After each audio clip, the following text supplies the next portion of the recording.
Okay, this is a sample chapter. This is actually the last chapter of my second book, or my first Insights book, ENOCH Insights. What I'm going to do, I'm just going to read you the original verses, but I'll give you a little bit of the commentary that I've written, but I won't give it all. I'll give it a little taste, so that you get the book and you can see for yourself.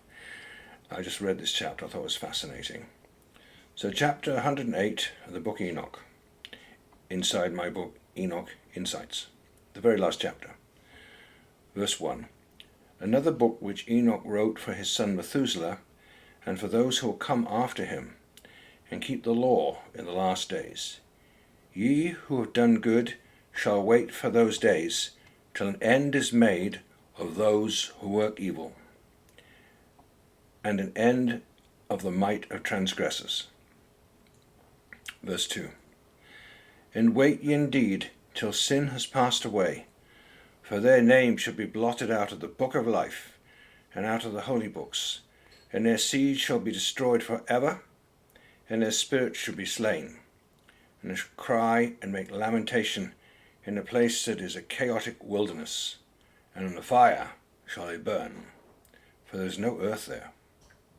Verse 3. And I saw there something like an invisible cloud, for by reason of its depth I could not look over. And I saw a flame of fire blazing brightly, and things like shining mountains circling and sweeping to and fro. Verse 4. And I asked one of the holy angels who was with me, and said unto him, What is this shining thing?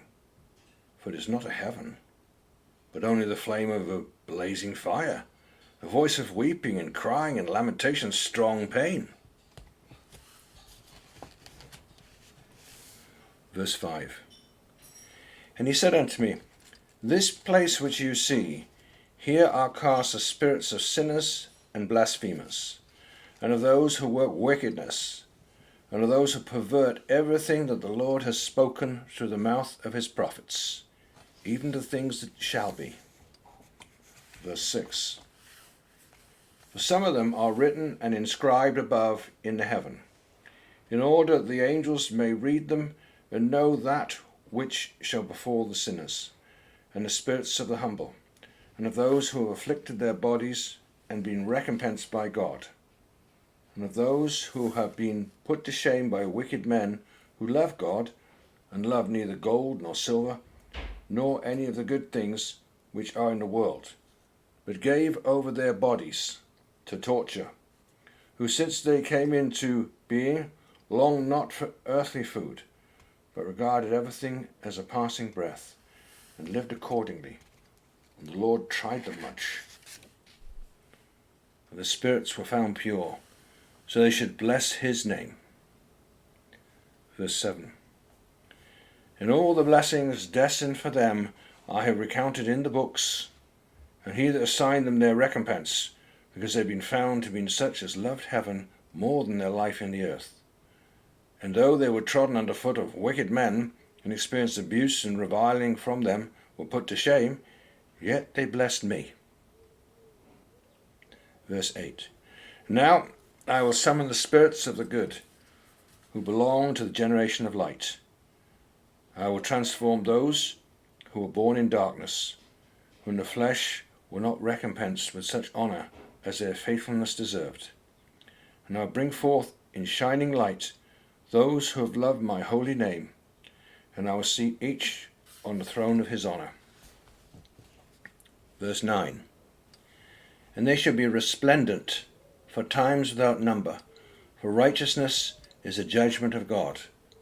For to the faithful he will give faithfulness in the habitation of upright paths, and they shall see those who were born in darkness led into darkness, while the righteous shall be resplendent, and the sinners shall cry aloud and see them resplendent, and they indeed will go where days and seasons are prescribed for them. Well, the definition of resplendent is splendid or dazzling in appearance, like unto Daniel 12:2 and 3. Many of them that sleep in the dust of the earth shall awake, some to everlasting life, some to shame and everlasting contempt. And they that be wise shall shine as the brightness of the firmament. They turn many to righteousness as the stars for ever and ever.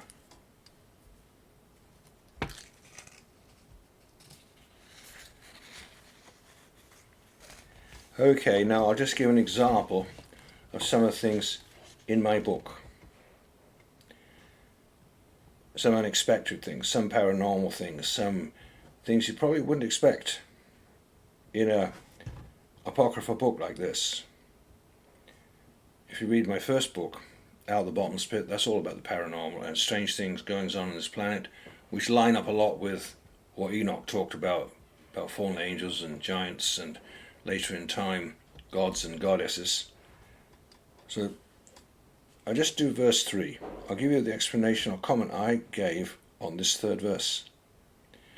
And I saw there something like an invisible cloud, for by reason of its depths I could not look over. And I saw a flame of fire blazing brightly, and things like shining mountains circling and sweeping to and fro. Comment number 1. Invisible cloud is visible to some extent to Enoch, but not visible to the rest of those in Enoch's time. I'd venture to say that this is talking about what today is called the veil that separates. It is the separation between the spiritual world and the physical world. Notice that Enoch is not able to see all that is hidden by the invisible cloud. Shining mountains circling and sweeping to and fro sounds like large pyramidical UFOs, if you ask me, and their motions. Some UFOs have the appearance of a fiery flame within them and look like an incandescent pulsating fire or even like a beating heart. Talking about UFOs as not a heaven, but only the flame of a blazing fire. Here it sounds like Enoch is explaining that the specific UFOs seen here have nothing to do with heaven or goodness, but these ones are in fact very evil. Comment 3. In this life, the fallen angels have apparently shown off to mankind throughout the entire history of the world, upon thousands of different occasions, as how powerful and seemingly invincible they are, or appear to be, including showing off their craft such as UFOs. One day, all their powers will account for nothing. Even Alexander the Great recorded seeing UFOs 2,300 years ago. One day all their powers will account for nothing, as they with their UFOs descend into the lake of fire, and both they and all their supernatural powers will be destroyed forever.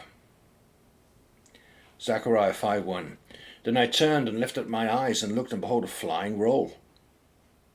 Zechariah 5:3. Then said he unto me, This is the curse that goes forth over the face of the whole earth.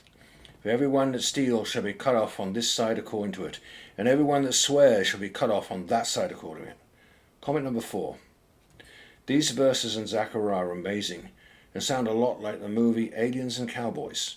In other words, UFOs in the future will become much more frequently seen and become a terrible curse to mankind in the end of days.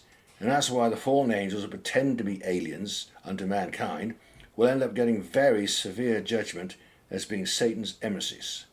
They will have practically destroyed all of God's original creation, and also mankind for the second time, during the coming Great Tribulation, or the last 3.5 years of the Antichrist's 7-year covenant. Well, that's just a taste there of my book, Enoch Insights. That was taken from the last chapter, chapter 108. Do get my book, though, Enoch Insights, as it has a lot of information, and I try to explain clearly what does the book of Enoch mean to the best of my ability, with a lot of Bible cross-references and other Apocrypha cross-references as well. Enjoy. Bye for now, Steve.